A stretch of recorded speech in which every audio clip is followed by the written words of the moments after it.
Hello students, super GK academy YouTube channel में आपका स्वागत है। मैं विवेक सक्सेना आज आपसे महत्वपूर्ण करंट अफेयर्स प्रश्नों के बारे में बात करूंगा। प्रश्नों को शुरू करने से पहले मैं आपको बता दूं कि संडे और वेडनेसडे को मैं आपसे करंट अफेयर्स के महत्वपूर्ण प्रश्नों को शेयर किया करूंगा। आइए प्रारंभ करते हैं। क्वेश्चन नंबर 1, निम्न में से किस राज्य के मुख्यमंत्री ने 18 मई 2020 को राज्य विधान परिषद के सदस्य के रूप में शपथ ली? पहला ऑप्शन है ए उत्तर प्रदेश, दूसरा ऑप्शन है बी कर्नाटक, तीसरा ऑप्शन है सी बिहार और चौथा ऑप्शन है डी महाराष्ट्र। इसका सही उत्तर जो है वो है महाराष्ट्र। या सही विकल्प जो है वो है महाराष्ट्र। अब देखिए, महाराष्ट्र के मुख्यमंत्री उद्धव ठाकरे ने 18 मई 2020 को राज्य विधान परिषद के सदस्य के रूप में शपथ ली। देखिए, कभी कभी हम प्रश्नों में क्या लगा देते हैं, ऐसा क्यों हुआ, ऐसा क्यों हुआ? तो आप समझ लें कि संविधान के प्रावधानों के अनुसार किसी राज्य के मुख्यमंत्री या मंत्री को विधान परिषद या विधानसभा का सदस्य होना अनिवार्य है। तो उद्धव ठाकरे ने मुख्यमंत्री के महाराष्ट्र के मुख्यमंत्री के रूप में 28 नवंबर 2019 को शपथ ली थी और 6 महीने के अंदर उन्हें दोनों मतलब विधानसभा और विधान परिषद में किसी का सदस्य होना अनिवार्य था। तो ये अवधि जो है वो 27 मई को समाप्त हो रही थी। तो 27 मई से पहले उन्हें विधानसभा या विधान परिषद का सदस्य होना अनिवार्य था। ऐसा न होने की स्थिति में उन्हें अपने पद से त्यागपत्र देना पड़ता। कहने का तात्पर्य ये, अगर कोई मुख्यमंत्री या मंत्री शपथ लेते समय या पद ग्रहण करते समय विधानसभा या विधान परिषद का सदस्य नहीं है तो उसे 6 माह के भीतर इन दोनों में से किसी विधानसभा या विधान परिषद के सदस्य के रूप में शपथ ले लेनी चाहिए। यही प्रावधान जो है वो केंद्र स्तर पर लागू होता है। प्रधानमंत्री या केंद्रीय मंत्री को अगर पद ग्रहण करते समय वो लोकसभा या राज्यसभा का सदस्य नहीं है तो 6 महीने के अंदर उसे लोकसभा या राज्यसभा का सदस्य बन जाना चाहिए। यहाँ पे मैं आपको एक तथ्य को और प्रकाश डाल दूं कि महाराष्ट्र के जो वर्तमान मुख्यमंत्री है उद्धव ठाकरे वो शिवसेना प्रमुख बाल ठाकरे के सुपुत्र हैं। और एक बात और बता दूं, उद्धव ठाकरे के पुत्र जो हैं आदित्य ठाकरे वो भी वर्तमान में महाराष्ट्र मंत्रिमंडल में हैं और वो बरली विधानसभा से चुने गए, मतलब वो बरली विधानसभा से एमएलए बने। तो यहाँ पे पिता और पुत्र, पिता मुख्यमंत्री हैं महाराष्ट्र में और पुत्र जो है वो मंत्री। अब आते हैं दूसरे प्रश्न पर। विश्व व्यापार संगठन जिसे हम कहते हैं वर्ल्ड ट्रेड ऑर्गेनाइजेशन WTO के महानिदेशक जिन्होंने अपने पद से हाल ही में त्यागपत्र देने की घोषणा की है, पहला ऑप्शन आता है ए राफेल ग्रोसी, दूसरा आता है ऑप्शन बी आंद्रे अजोले, तीसरा ऑप्शन आता है सी रावल्टो अजेवालो और चौथा ऑप्शन आता है डेविड मालपास। तो यहाँ पे जो सही ऑप्शन है वो है रावल्टो एजोवेडो। अब आपको बताते हैं, रावल्टो एजोवेडो जो है वो 1 सितंबर 2013 से WTO के महानिदेशक बने हुए हैं और ये उनका दूसरा कार्यकाल है। दूसरा कार्यकाल उनका कब शुरू हुआ? दूसरा कार्यकाल उनका शुरू हुआ है 1 सितंबर 2017 से। पहला कार्यकाल उनका कब शुरू हुआ था? 1 सितंबर 2013 को, जो कि 4 साल का था, जिसे कंप्लीट होने के बाद 1 सितंबर 2017 को वह दोबारा जो है वो WTO के डायरेक्टर जनरल बने। अभी उनका जो है वो कार्यकाल अभी 1 वर्ष का शेष था, लेकिन उन्होंने निजी कारणों का हवाला देते ही 1 वर्ष पहले ही इस पद से त्यागपत्र देने की घोषणा कर दी। अब यहाँ पर मैं आपको परीक्षोपयोगी कुछ महत्वपूर्ण तथ्य बता दूं। हमें क्या क्या चीजें मालूम होनी चाहिए, इस क्वेश्चन से हमारे और क्या क्या क्वेश्चन फ्रेम होते हैं। जैसे विश्व व्यापार संगठन WTO का फॉर्मेशन कब हुआ था? विश्व व्यापार संगठन WTO का फॉर्मेशन कब हुआ था? तो WTO का फॉर्मेशन 1 जनवरी 1995 को हुआ था और लगभग अब 25 साल हो गए हैं WTO के फॉर्मेशन हुए। दूसरा एक इंपॉर्टेंट प्रश्न क्या बनता है कि विश्व व्यापार संगठन WTO के सदस्य देशों की संख्या कितनी है, या हम कह सकते हैं वर्तमान में WTO के मेंबर कितने हैं? तो मैं आपको बता दूं, WTO के मेंबर वर्तमान में 164 हैं। इसका 164वां सदस्य देश जुलाई 2016 में अफगानिस्तान बना। अब यहाँ पे एक क्वेश्चन और उठता है, वो ये उठता है कि विश्व व्यापार संगठन अर्थात WTO वर्ल्ड ट्रेड ऑर्गेनाइजेशन का मुख्यालय कहाँ स्थित है? तो इसका जो हेडक्वार्टर है वो जिनेवा स्विट्जरलैंड में स्थित है। अब इससे संबंधित हमने सारे प्रश्नों को पढ़ लिया है और समझ लिया है। अब इससे संबंधित कोई भी प्रश्न अगर हमारे परीक्षा में आ जाएगा तो हम आसानी से उत्तर दे सकते हैं। जैसे WTO के मेंबर कितने हैं? 164 है। WTO का हेडक्वार्टर कहाँ है?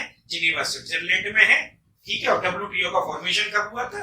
WTO का फॉर्मेशन 1 जनवरी 1995 को हुआ। अब आते हैं अपने अगले प्रश्न पर।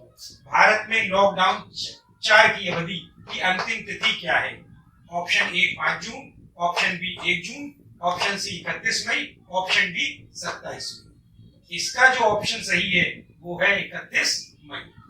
भारत में अभी तक 4 बार लॉकडाउन लागू किया जा चुका है। कोरोना के बढ़ते संक्रमण को रोकने के लिए ये उपाय किए जा रहे हैं। संपूर्ण देश में लॉकडाउन किया जा रहा है। तो लॉकडाउन 4 की जो अवधि है वो 18 मई से 31 मई है। तो इसकी अंतिम तिथि क्या हुई? अंतिम तिथि लॉकडाउन 4 की 31 मई हुई। अब आते हैं अपने अगले प्रश्न पर। केंद्र सरकार ने 17 मई 2020 को कितनी यूनिवर्सिटी को ऑनलाइन क्लास चलाने की अनुमति प्रदान की है? पहला ऑप्शन ए 500, दूसरा ऑप्शन है बी 100, तीसरा ऑप्शन सी है 150 और चौथा ऑप्शन डी है 200। तो इसका सही उत्तर है 100। देखिए, वर्तमान में जिस तरह से कोरोना संक्रमण तेजी से फैल रहा है और कोरोना संक्रमितों की भारत में संख्या 1 लाख से अधिक हो गई है, ऐसे में केंद्र सरकार ने शैक्षणिक संस्थाओं को वर्तमान में चलाने का निर्णय नहीं लिया है और शैक्षणिक गतिविधियां प्रभावित ना हो, इसलिए सरकार ने 100 यूनिवर्सिटी को ऑनलाइन क्लास चलाने की अनुमति प्रदान कर दी। अब आते हैं हम अगले प्रश्न पर। निम्न में से किसे भारतीय पुरातत्व सर्वेक्षण का नया महानिदेशक नियुक्त किया गया है? ऑप्शन ए है बी विद्यावती, ऑप्शन बी है रमेश कुमार, ऑप्शन सी है दीपक शर्मा और ऑप्शन डी है राजकुमार गोयल।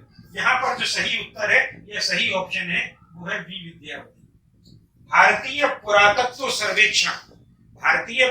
सर्वेक्षण जिसे हम आर्कियोलॉजिकल सर्वे ऑफ इंडिया के नाम से भी जानते हैं, इसका महानिदेशक डी विद्यावती को नियुक्त किया गया है।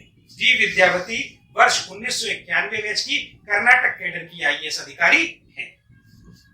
यहाँ पे एक बात और बता दें, भारतीय पुरातत्व सर्वेक्षण का कार्य क्या है? भारतीय पुरातत्व सर्वेक्षण जो है वो स्मारकों के देखभाल और संरक्षण का कार्य करता है और ये भारतीय पुरातत्व सर्वेक्षण जो है वो संस्कृति मंत्रालय के अंतर्गत आता है। आते हैं अब 6 क्वेश्चन पर। निम्न में से किसने 17 मई 2020 को इजराइल के प्रधानमंत्री के रूप में शपथ ली? ऑप्शन ए है बेंजामिन फ्रैंकलिन, दूसरा ऑप्शन है बेंजामिन नेतान्याहू, तीसरा ऑप्शन सी है रिवलिन और चौथा ऑप्शन है डी जोनास एडन। तो यहाँ पर सही उत्तर जो है वो सही विकल्प है बेंजामिन नेतान्याहू। बेंजामिन नेतान्याहू चौथी बार जो है वो इजराइल के प्रधानमंत्री बने हैं और इस बार उनकी गठबंधन की सरकार बनी है। अब आते हैं क्वेश्चन नंबर 7 पर। हाल ही में प्रधानमंत्री उज्ज्वला योजना ने कितने वर्ष पूरे कर लिए हैं? ऑप्शन ए 6 वर्ष, ऑप्शन बी 5 वर्ष, ऑप्शन सी 4 वर्ष और ऑप्शन डी 3 वर्ष। तो यहाँ जो उत्तर है वो सी सही है, अर्थात विकल्प सी सही है, 4 वर्ष। प्रधानमंत्री उज्ज्वला योजना ने 4 वर्ष पूरे कर लिए हैं। यह योजना 1 मई 2016 को प्रारंभ की गई थी। इस योजना का मुख्य उद्देश्य ग्रामीण क्षेत्रों में रह रहे निर्धन परिवारों को स्वच्छ भोजन बनाने हेतु ईंधन उपलब्ध कराना है। अब आते हैं सूक्ष्म क्वेश्चन नंबर 8 पर। सूक्ष्म लघु व मध्यम MSME micro small medium enterprises हेतु दिवालियापन कानून की न्यूनतम सीमा रुपए 1 लाख से बढ़ाकर कितनी की गई है? पहला ऑप्शन ए रुपए 5 लाख, बी ऑप्शन रुपए 15 lakh, C option rupees 25 lakh और डी ऑप्शन रुपए 1 करोड़। तो इसका सही उत्तर है डी 1 करोड़। अब आते हैं क्वेश्चन नंबर 9 पर। राजीव गांधी किसान न्याय योजना किस राज्य में प्रारंभ की जाएगी? तो पहला ऑप्शन है बिहार ए, दूसरा ऑप्शन है बी मध्य प्रदेश, तीसरा ऑप्शन है सी छत्तीसगढ़ और चौथा ऑप्शन है डी पंजाब। तो इसका सही उत्तर या सही विकल्प है छत्तीसगढ़। छत्तीसगढ़ राज्य ने राजीव गांधी किसान न्याय योजना प्रारंभ करने का निर्णय लिया है। इसका उद्देश्य क्या है? कि फसल को प्रोत्साहित करना व किसान की आय में वृद्धि करना है। इससे संबंधित एक तथ्य और जान लें कि छत्तीसगढ़ के वर्तमान मुख्यमंत्री कौन है। तो छत्तीसगढ़ के वर्तमान मुख्यमंत्री जो हैं और भूपेश बघेल हैं, और यहाँ पर किस पार्टी की सरकार है? यहाँ पर कांग्रेस पार्टी की सरकार है। अब आते हैं अगले प्रश्न 10 पर। अंतरराष्ट्रीय संग्रहालय दिवस किस तिथि को मनाया जाता है? पहला ऑप्शन ए है 14 मई, दूसरा ऑप्शन है बी 18 मई, और तीसरा ऑप्शन है सी 19 मई, और चौथा ऑप्शन है डी 20 मई। इसका जो सही उत्तर है वो है बी 18 मई।